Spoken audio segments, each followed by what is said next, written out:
Ryanza Ahmad saingi Lisa Blackpink, masuk 100 The Best Face Asian 2023.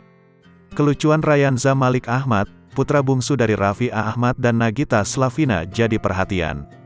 Bahkan kini, anak yang berjuluk Cipung itu masuk nominasi 100 The Best Face Asian 2023. Tak tanggung-tanggung, Cipung bersaing dengan VBTS dan Lisa Blackpink.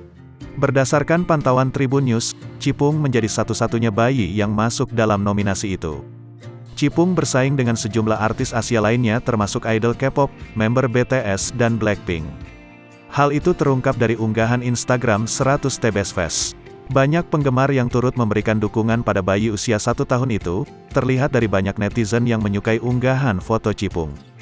Tak main-main, beberapa idol K-pop, Lisa dan Rose Blackpink, VBTS, hingga aktor Lee Min Ho berhasil dilewati oleh Cipung.